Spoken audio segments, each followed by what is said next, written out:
پھر اسی طرح لاکھوں لوگ ہوتے ہیں لیکن کھانے پینے کی کوئی چیز کم نہیں پڑتی، شارٹیج نہیں ہوتی، ہر چیز ہر ایک کو میسر آ جاتی ہے۔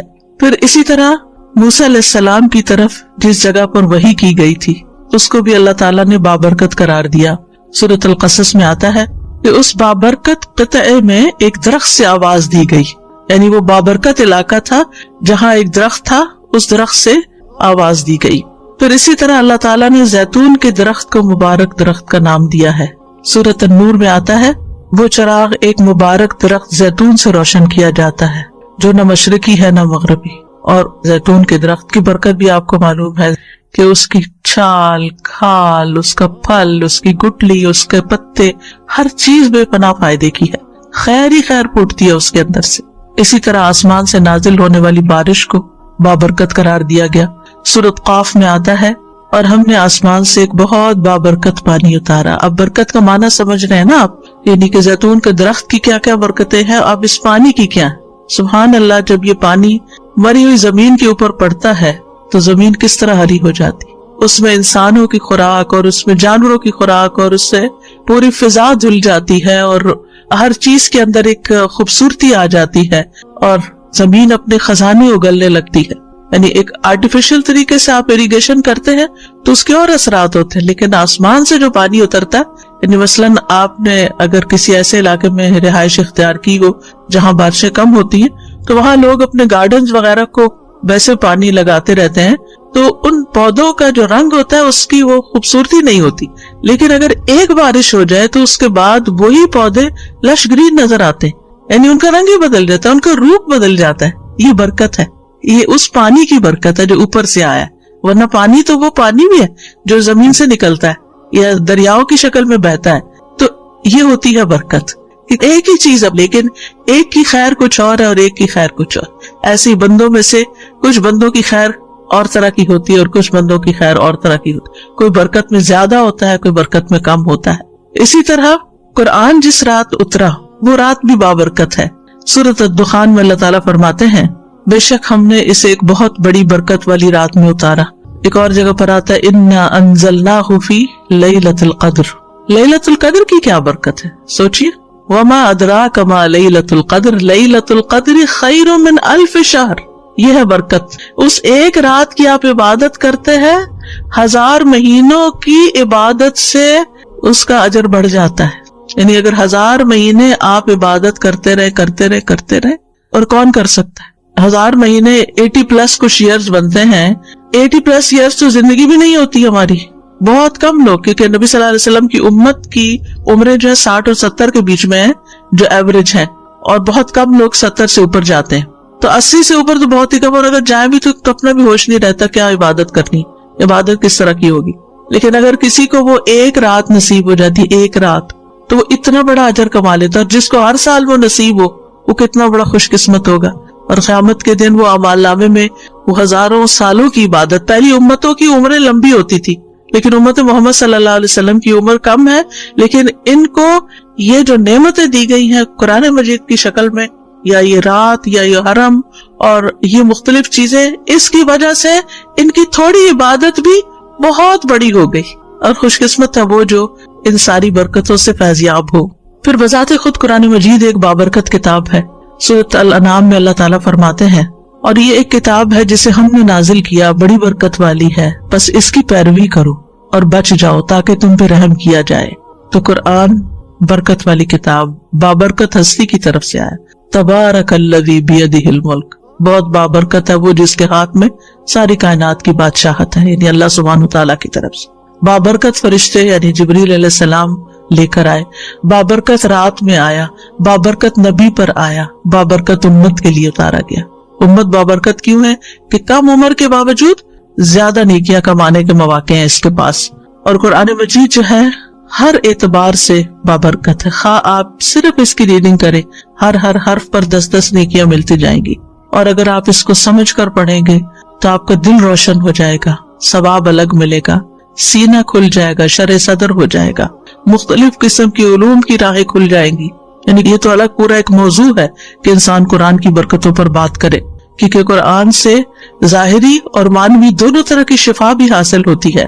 یعنی مانوی شفا تو یہ دلوں کی شفا ہے، یعنی وہ بیماریاں جو شکوک و شبہات اور شہوات، خواہشات، ڈیزائرز کی شکل میں انسان کے دل کے اندر جمی ہوئی ہوتی ہیں، تو قرآن مجید ان کا علاج کرتا ہے، انسان کے اندر اعتدال پیدا کر دیتا ہے، شک کو یقین میں بدل دیتا ہے، اور اسی طرح شہوات اور ڈیزائرز کو ختم کر کے یا چینلائز کر کے ان سب کو ایک ڈائریکشن دے دیتا ہے کہ جو دوسروں کے لیے پھر ہارمفل نہیں بنتی، اور خود انسان کے اپنے لیے بھی انسان کے اندر اخلاص کا جذبہ پیدا ہو جاتا ہے، جس سے انسان کی شہوات کا علاج ہوتا ہے۔ اور کتنے ہی لوگ ایسے ہیں کہ جو صرف اس کلام کے پڑھنے سے شفا پاتے ہیں، یعنی جیسے دم وغیرہ ہوتا ہے اور جنات اور خبیث ارواح جو ہے ان کو بگایا جاتا ہے، یا کئی ایسی بیماریاں جو لا علاج ہوتی ہیں جن کو کوئی میڈیکل سائنس ڈائگنوز بھی نہیں کر پاتی، ان بیماریوں کا علاج بھی قرآن مجید کے اندر ہے۔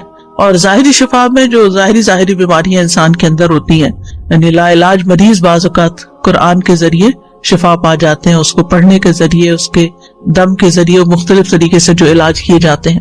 پھر اسی طرح نبی صلی اللہ علیہ وسلم کی ذات بابرکت تھی، اللہ نے آپ میں خاص برکت ڈالی، اور اسی وجہ سے صحابہ جو تھے وہ آپ کی برکت حاصل کرنے کا بڑا شوق رکھتے تھے، وہ آپ کو پسینہ اکٹھا کرتے، آپ کا لعاب لیتے، اور آپ جو تعلیم دیتے، ان سب چیزوں کا وہ شوق رکھتے تھے، کیونکہ انہیں پتا تھا کہ اس میں برکت ہے۔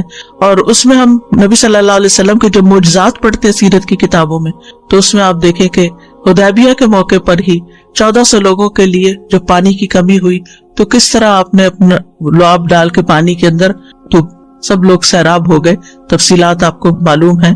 پھر اسی طرح آپ نے اپنا ہاتھ پانی کے اندر رکھا تو یوں لگ رہا تھا جیسے انگلیوں کے اندر سے پانی نکل رہا ہے، اس پانی کی کمی پوری ہو گئی۔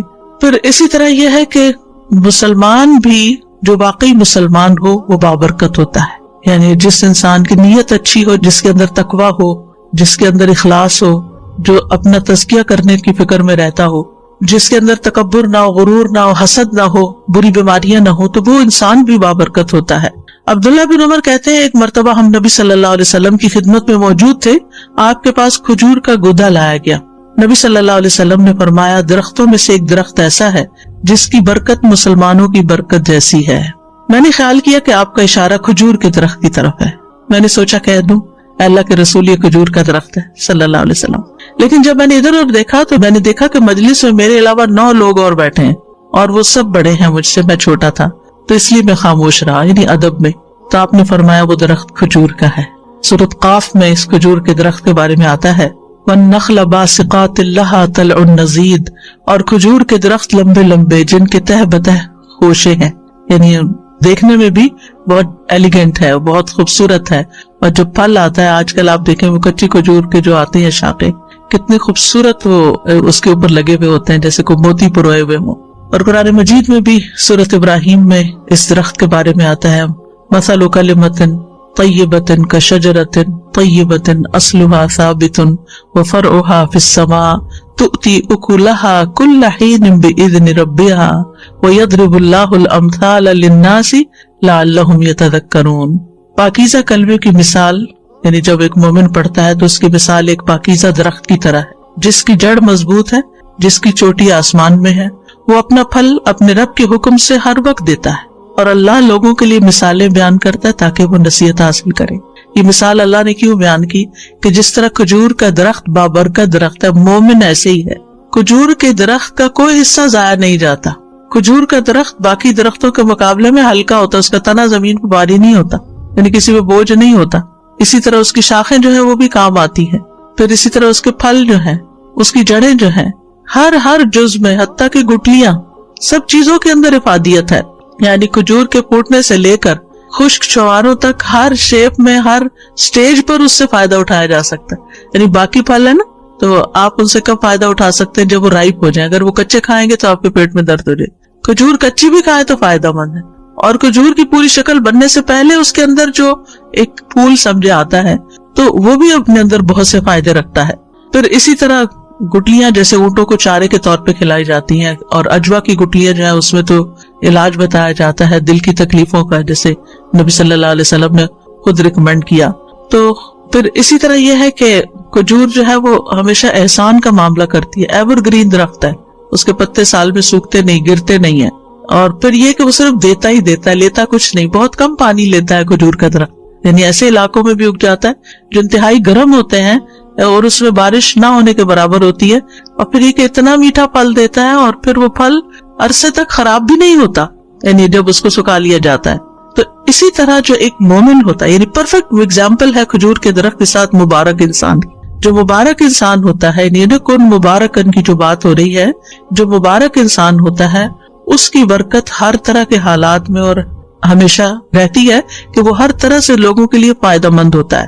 وہ اپنی زندگی کے ہر فیز میں، یعنی جوان ہے تب بھی، اور بڑھاپے میں ہے تب بھی، اور حتیٰ کہ مر جاتا ہے تب بھی اس کا فیض جاری رہتا ہے۔ یہ ہوتا ہے مبارک ہونا، کہ مرنے کے بعد بھی وہ اپنے اچھے آثار چھوڑ جاتا ہے، جیسے سورۃ یاسین میں آتا ہے نا، انا نحن نحیی الموتى ونکتب ما قدموا وآثارهم، تو وہ ما قدموا جو انہوں نے آگے بھیجا وہ بھی، اور جو ان کے پیچھے رہتا مرنے کے بعد، چاہے وہ اچھی یادیں ہیں، چاہے وہ اچھی کتابیں ہیں جو لکھ گئے، یا وہ اچھا علم ہے جو پھیلا گئے، یا لوگوں کو خیر پہنچا گئے، کوئی کنواں کھدوا گئے، کوئی مسجد بنوا گئے، کوئی اسکول بنوا گئے، کوئی سڑکیں بنوا گئے، کوئی خیر کے کام کر گئے، ان سے لوگ جو ہے وہ فائدہ اٹھاتے جا رہے ہیں، انسان بھی، جانور بھی، حیوان بھی، پرند چرند، انہوں نے مال جمع کر کے گن کے اور سینت کے نہیں رکھا، بلکہ اس کو اپنی زندگی میں بھی خیر کے کاموں میں لگاتے رہے، اور مرنے کے بعد کے لیے بھی اپنے خیر کے کام ایسے چھوڑ گئے کہ ان کی ذات سے لوگوں کو فائدہ پہنچتا رہتا۔ اور پھر یہ کہ کھجور کا درخت صرف فائدہ دیتا ہے، اس میں کوئی چیز نقصان کی نہیں۔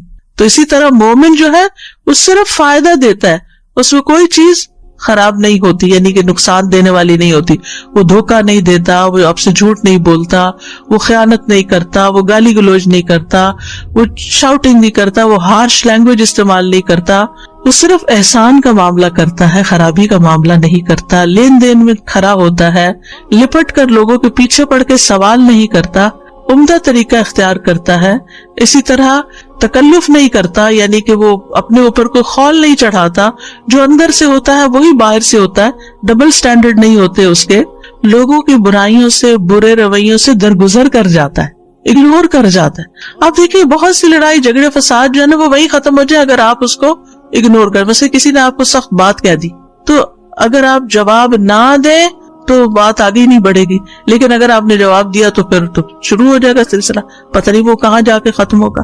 پھر اسی طرح یہ ہے کہ جو بابرکت مومن ہوتا ہے وہ اخلاص کے ساتھ کسی کے ساتھ نیکی کرتا ہے، شکریہ کا طالب نہیں ہوتا، وہ اس انتظار میں نہیں ہوتا کہ میں نے اس کے ساتھ بھلائی کی ابھی میرا شکریہ کب بولیں، وہ تعریف کا منتظر نہیں ہوتا کہ لوگ میری تعریف کرے تو میں چلوں، دھکا سٹارٹ نہیں ہوتا کہ کوئی مجھے پمپ کرے تو پھر میں آگے بڑھوں، اور اگر کسی نے میری تعریف نہیں کی تو اس کے بعد اب میں کوئی خیر کا کام کرنے والا نہیں۔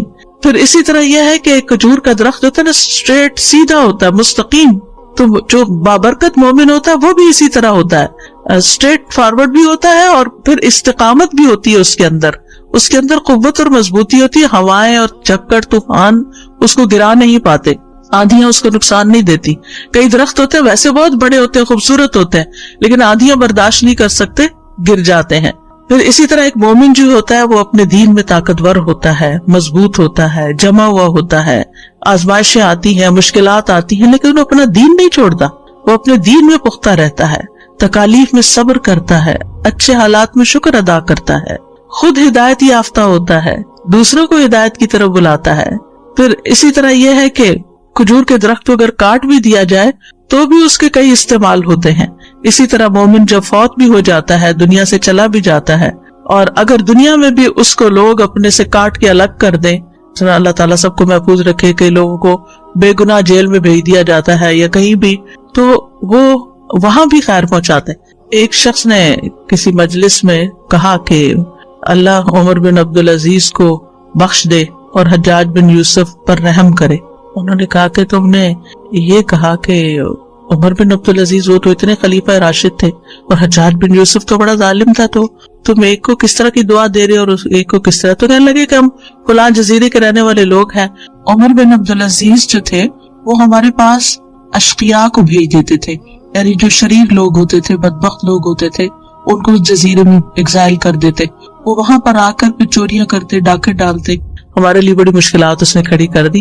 تو اس لیے ہم کہتے ہیں کہ اللہ عمر بن عبدالعزیز کو بخش دے۔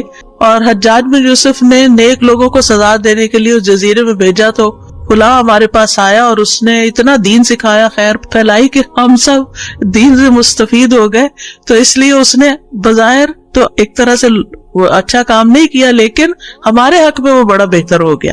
تو ایسا ہوتا ہے کہ مومن جو ہوتا ہے نا، وہ جہاں بھی جاتا ہے، جس بھی ماحول میں ہوتا ہے، جس بھی مجلس میں ہوتا ہے، یہ نہیں کہ وہ کچھ لوگوں کے سامنے اچھا ہوتا ہے اور اگر وہ لوگ نہ ہو تو پیچھے وہ غیبتیں بھی کرتا ہے اور چغلیاں بھی کرتا ہے.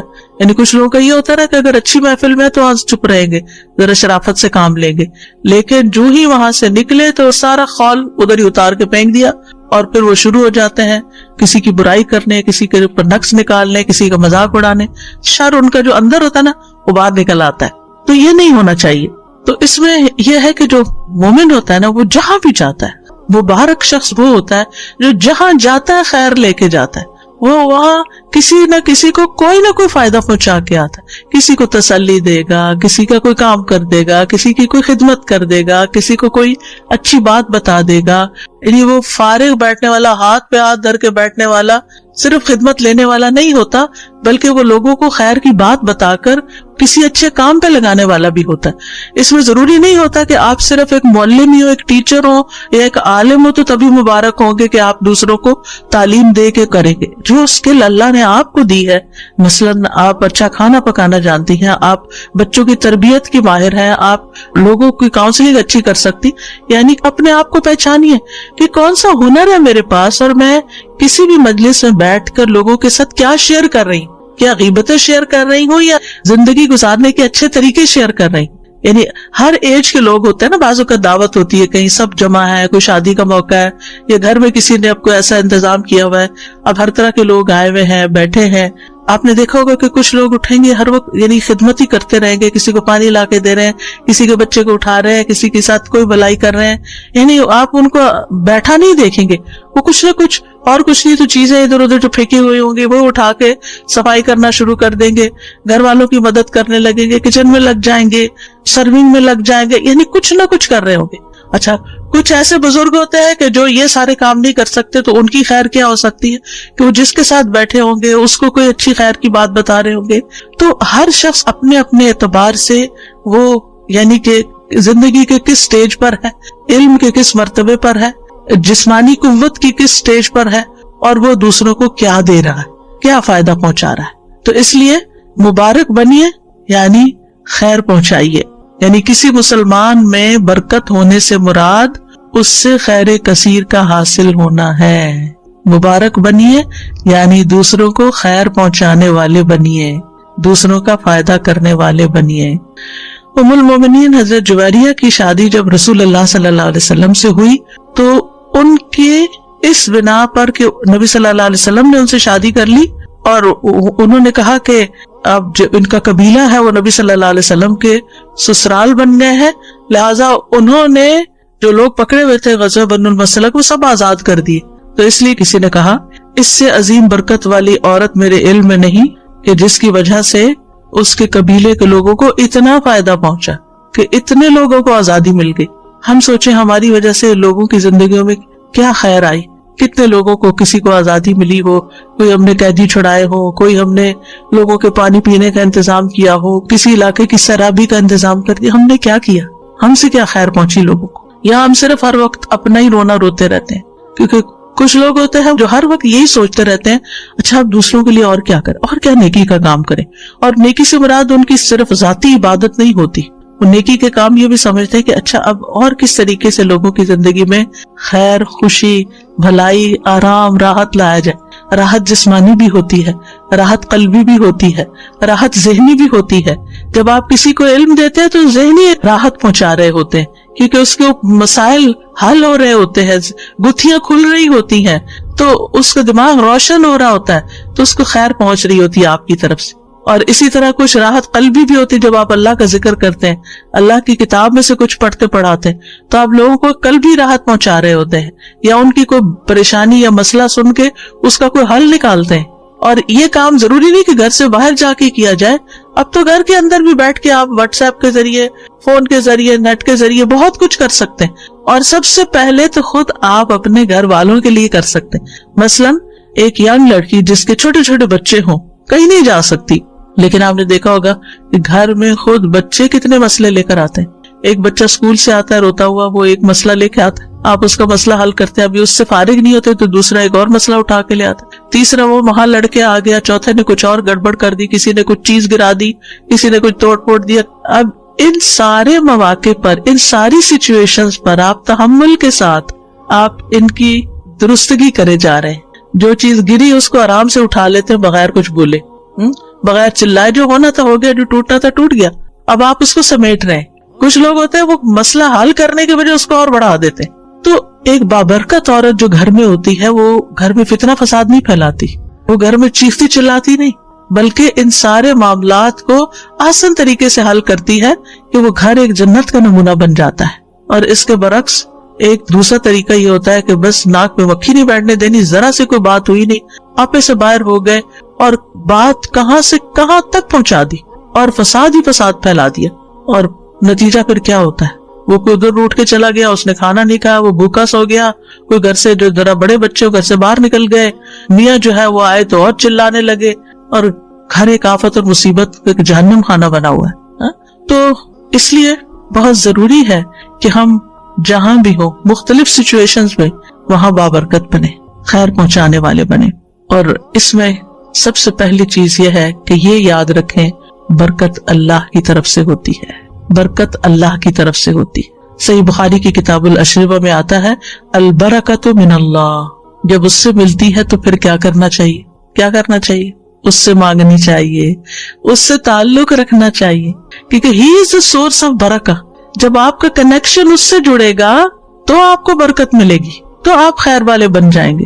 سورۃ ملک میں اللہ تعالیٰ فرماتے ہیں بہت بابرکت ہے وہ کہ تمام بادشاہی صرف اس کے ہاتھ میں ہے اور وہ ہر چیز پر پوری طرح قادر ہے. تبارک کا مطلب ہے کہ اللہ تعالیٰ بہت عظیم و بلند تر ہے. ایک ہوتا ہے لفظ برکہ, ایک ہوتا ہے مبارک, ایک ہوتا ہے تبارک. جو تبارک ہے نا یہ صرف اللہ کے لیے ہوتا ہے, ٹھیک ہے. مبارک نبی صلی اللہ علیہ وسلم بھی مبارک ہیں, کوئی اور مسلمان بھی مبارک ہو سکتا, لیکن تبارک کا لفظ قرآن مجید میں صرف اللہ تعالیٰ کے لیے آیا.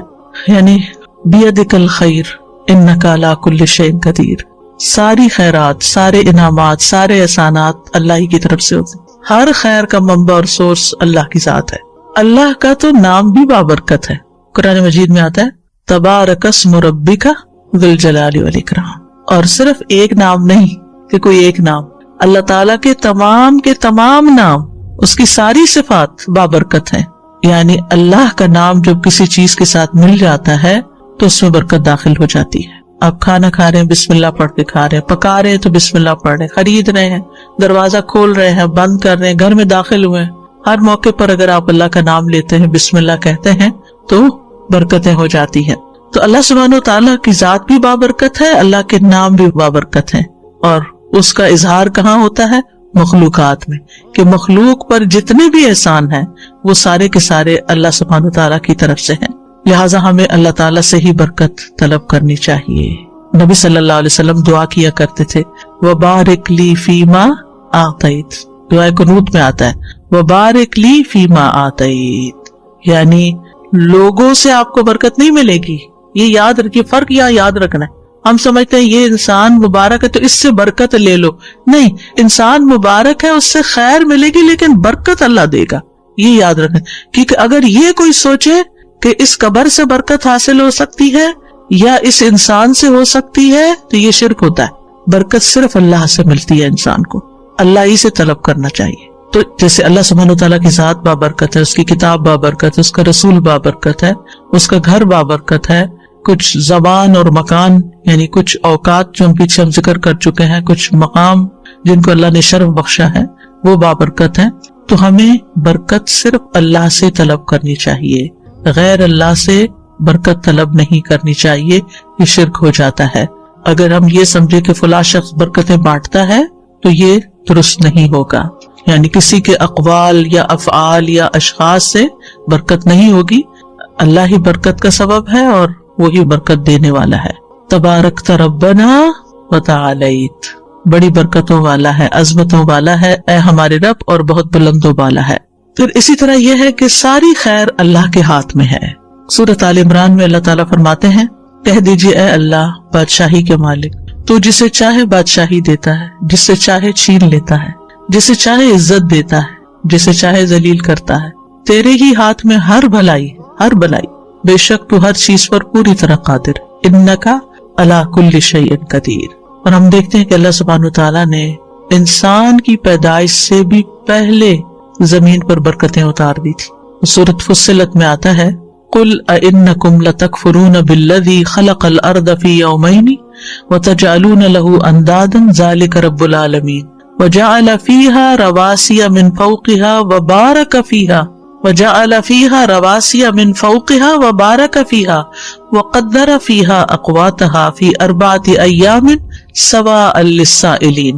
اس کا معنی کیا ہے؟ کہہ دیجئے کیا بے شک تم واقعی اس کا انکار کرتے ہو جس نے زمین کو 2 دن میں پیدا کیا اور اس کے لیے شریک ٹھہراتے ہو؟ وہی سب جہانوں کا رب ہے، اور اس نے اس میں اس کے اوپر سے گڑے ہوئے پہاڑ بنائے، یعنی اس میں ڈالے، اور اس میں بہت برکت رکھی، یعنی زمین کے اندر، اور اس میں غذائیں اندازے کے ساتھ رکھی 4 دن میں۔ اس حال میں کہ سوال کرنے والوں کے لیے برابر جواب ہے۔ کیا برکتیں ہیں جو زمین سے نکلتی؟ کوئی بتائے گا؟ ان گنت۔ حیرانی ہوتی ہے، ایک درخت آپ 1 سال لگا دیتے، ہر سال وہ پھل دے رہا ہے، پھل دے، کہاں سے اگل رہا ہے، کہاں سے آ رہا ہے، دیے جا رہا۔ آپ فیکٹری لگاتے ہیں، جو چیز ڈالتے ہیں بس اتنی نکل آئے گی، کیا مجال اس سے 1 پیس بھی زیادہ نکلے۔ مثلا آپ بسکٹ بنا رہے ہیں گھر پہ، آپ کوئی چیز تو جتنی آپ اوون میں ڈالیں گے اتنا ہی باہر نکلے گا، وہ بڑھ کے نہیں نکلے گا۔ لیکن زمین کے اندر سے یعنی خیر کا اضافہ، چیز چھوٹی سی ہے لیکن اس کے اندر سے خیر نکلتی آ رہی۔ اسی طرح زمین کے اندر اللہ نے جو برکتیں رکھی، پانی کی شکل میں رکھی یا اور معدنیات کی شکل میں رکھی، یعنی جو انسان کی ضرورت تھی وہ ساری چیزیں اللہ نے زمین کے اندر انسان کے لیے ڈال دی۔ تو یہ ساری خیر جو ہے اس کو بھی بابرکت بنایا، یعنی ایک چھوٹے سے بیج کے اندر سے خیر کثیر۔ برکت کیا ہوتی ہے؟ خیر کثیر، چھوٹی سی چیز کے اندر سے بہت سا فائدہ نکلا۔ اور اسی طرح یاد رکھیے کہ ایک برکت حصی ہوتی ہے، ایک مانوی ہوتی ہے، ٹھیک ہے؟ حصی برکت کیا ہے کہ وہ بظاہر آپ کو نظر آ رہی ہے چیز کہ بہت بڑھ گئی ہے، ٹھیک ہے؟ اور ایک یہ ہے کہ بظاہر آپ کو وہ نظر نہیں آ سکتی لیکن وہ ہوتی ہے۔ مثلا ایک دن ہوتا ہے آپ کے پاس جس میں آپ کے سارے کام، ٹائم وہی ہوتا ہے، سارے کام پورے ہوتے ہیں، آپ کہتے ہیں سب کچھ پورا ہو گیا۔ اور ایک دن وہ ہوتا ہے کہ آپ ہار جاتے ہیں۔ یعنی ایک پرسنل ایکسپیرینس ہے کہ اگر آپ دن کا آغاز جو ہے نا وہ قرآن سے کرتے ہیں نا، اذکار سے کرتے ہیں، تو اس وقت ویسے تو انسان کو یہ ہوتا ہے کہ یہ بھی کام ہے، وہ بھی کام ہے، یہ بھی کرنا ہے، وہ بھی کرنا ہے، تو پورا نہیں پڑے گا، پھر قرآن بعد میں پڑھ لوں گی۔ نہیں، یعنی آپ تھوڑا پہلے اٹھ جائیں۔ یعنی اگر آپ کے بچے چھوٹے ہیں، آپ ان کو اسکول بھیجنے والے، ابھی تو شکر ہے وہ پہ مسئلے حل ہے کافی حد تک، لیکن یہ کہ اگر آپ کے کچھ ایسے کام ہے جو اسی وقت آپ کو جلدی کرنے ہیں تو اس جلدی سے پہلے تھوڑا سا، اور اس ٹائم کو آپ تلاوت اور اذکار میں اگر لگائیں گے تو آپ دیکھیں گے باقی دن میں لازماً برکت ہو جائے گی، ٹائم وہی ہوگا، آپ کے کام پورے ہو جائیں گے۔ اللہ سبحانہ وتعالیٰ نے انبیاء کے گھروں پر اپنی برکتیں نازل کی۔ سورۃ ہود میں آتا ہے، ابراہیم علیہ السلام کے بارے میں آتا ہے سورۃ ہود ہی میں، اللہ کی رحمت اور اس کی برکتیں ہوں تم پر اے گھر والو۔ نوح علیہ السلام جب اترے کشتی سے تو کہا گیا اے نوح اتر جا ہماری طرف سے عظیم سلامتی اور بہت سی برکتوں کے ساتھ۔ تھوڑے سے لوگ رہ گئے تھے، اب سوچئے چند لوگ تھے جو ان کے ساتھ کشتی پہ سوار، ہم سب ان کی اولاد ہے، کیسی برکت ہوئی پھر ان کی اولاد، یعنی وہ آدم ثانی اسی لیے ان کو کہا جاتا ہے نا، یعنی آدم علیہ السلام کی اولاد میں سے اس طوفان میں زیادہ تو ڈوب گئے تھے، مر گئے تھے، باقی تو تھوڑے سے بچے تھے، لیکن وہ برکتیں لے کے اترے تھے، پھر وہ پھیل گئے۔ یعنی بڑھنا اور زیادہ ہونا، بس یہ جو معنی ہے نا برکت کا، یہ ذہن میں رکھیے۔ اور پھر ابراہیم علیہ السلام کے گھرانے پر کیا برکتیں ہوئیں؟ آپ کو معلوم ہے نا کہ جتنے بھی انبیاء آئے ہیں ان کے بعد سب ابراہیم علیہ السلام اور حضرت سارہ کی اولاد میں سے ہیں۔ ابراہیم علیہ السلام کی اولاد میں سے اسماعیل بھی ہیں، لیکن پھر دوسری طرف حضرت سارہ، ان سے حضرت اسحاق اور پھر یعقوب اور پھر ان کے بیٹے اور پھر آگے، حالانکہ ان کو الحمدللہ الذی وہب لی علی الکبر اسماعیل و اسحاق، کہ بڑھاپے میں اللہ نے ان کو اولاد دی تھی، اور اس اولاد سے پھر آگے اتنی خیر نکلی، بے شمار انبیاء اور ملوک اور برکتیں ہی برکتیں ان کی اولاد میں سے۔ تو جن کی اولاد ہوتی ہے ان میں اگر اتنے سارے نیک لوگ پیدا ہوں تو وہ ان کی دعائیں بھی اس میں شامل ہوتے ہیں۔ نبی صلی اللہ علیہ وسلم کس کی دعا کا نتیجہ ہے؟ ابھی ابراہیم، میں اپنے والد ابراہیم کی دعا کا نتیجہ۔ تو اچھی دعائیں بھی برکتیں لاتی ہیں نا۔ آپ دعائیں مانگتے رہے، ہو سکتا ہے آپ دنیا میں نہ ہو لیکن آپ اپنی اولاد میں مثلاً وہ چیزیں نہ دیکھیں، ہو سکتا آگے ان کی اولاد میں، کہیں تو پیسے بھی ہوتا ہے نا، باپ کوئی خاص دیندار نہیں ہوتا لیکن اولاد بڑی دیندار ہوتی. باپ جو ہوتا ہے بہت سٹنجی ہوتا ہے, اولاد بڑی سخی ہوتی ہے. پتہ نہیں کس کی دعا تھی اوپر سے جس کا نتیجہ اب نکل رہا ہے. اور اگر کسی کی دعا تھی, وہ کسی کی دعا تھی اور اس کے نتیجے میں یہ خیر جاری ہوئی تو سارا ثواب اس تک بھی پہنچے گا. یہ برکت ہے جو بظاہر آپ کو اس وقت حصی طور پر نظر نہیں آئی لیکن بعد میں اللہ تعالیٰ نے اس کو جاری کر دیا. نبی صلی اللہ علیہ وسلم کو بھی اللہ تعالیٰ نے برکتیں عطا کی تھی. صحابہ کہتے ہیں ایک مرتبہ ہم کسی سفر میں رسول اللہ صلی اللہ علیہ وسلم کے ہمراہ تھے کہ پانی کم ہو گیا. آپ نے فرمایا کچھ بچا ہوا پانی تلاش کرو. چنانچہ لوگ ایک برتن میں تھوڑا سا پانی لائے, آپ نے اپنا ہاتھ اس میں ڈال دیا. اس کے بعد فرمایا مبارک پانی کی طرف آؤ اور برکت تو اللہ کی طرف سے ہے, اور برکت تو اللہ کی طرف سے. صحابی کہتے ہیں میں نے اس وقت دیکھا آپ کی انگلیوں سے پانی پھوٹ رہا تھا اور بسا اوقات کھانا کھاتے وقت ہم کھانے میں سے تسبیح کی آواز سنتے تھے. یہ ایک الگ بات بھی ساتھ بتا دی. کھانے میں برکت. حضرت جابر کا واقعہ آپ لوگوں نے بخاری میں پڑھا ہوگا کہ جو وہ کہتے ہیں کہ ہم لوگ نبی صلی اللہ علیہ وسلم کے ساتھ خندق کی کھدائی کر رہے تھے اور میرے پاس بکری کا ایک 6 ماہ کا بچہ تھا. میں نے دل میں سوچا کیوں نہ اسے بھون کر نبی صلی اللہ علیہ وسلم کے کھانے کا انتظام کر لوں. تو میں نے اپنی بیوی سے کہا کہ اس کے پاس جو کچھ ہے اس کو نکالے, جو پیسے اور روٹیاں پکائے اور بکری ذبح کر لیتے ہیں. بہرحال انہوں نے بھون کے روٹیاں پکا کے اور لے گئے نبی صلی اللہ علیہ وسلم کے پاس. جب وہ لوگ گھر واپس آ جاتے تھے, دن کو خندق کھودتے تھے, رات گھروں کو آ جاتے تھے مدینہ میں, تو میں نے جا کے عرض کیا یا رسول اللہ صلی اللہ علیہ وسلم میں نے تھوڑا سا گوشت بھونا ہے اور جو ہمارے پاس تھا اور اس کے ساتھ کچھ جو کی روٹیاں پکائی ہیں. میری خواہش ہے کہ آپ میرے ساتھ میرے گھر چلے. میرا ارادہ تھا کہ نبی صلی اللہ علیہ وسلم اکیلے میرے ساتھ آ جائیں, لیکن جب میں نے آپ کو ساتھ چلنے کے لیے کہا تو آپ نے فرمایا اچھا, اور ایک منادی کو حکم دیا جس نے پورے لشکر میں اعلان کر دیا کہ نبی صلی اللہ علیہ وسلم کے ساتھ جابر کے گھر چلو. میں نے اپنے دل میں انا للہ و انا الیہ راجعون پڑھا. اتنے میں نبی صلی اللہ علیہ وسلم سارے لوگ آ گئے اور آ کر بیٹھ گئے. ہم نے جو کچھ پکایا تھا وہ آپ کے سامنے لا کر رکھ دیا, جو کچھ پکایا تھا وہ آپ کے سامنے لا کر رکھ دیا.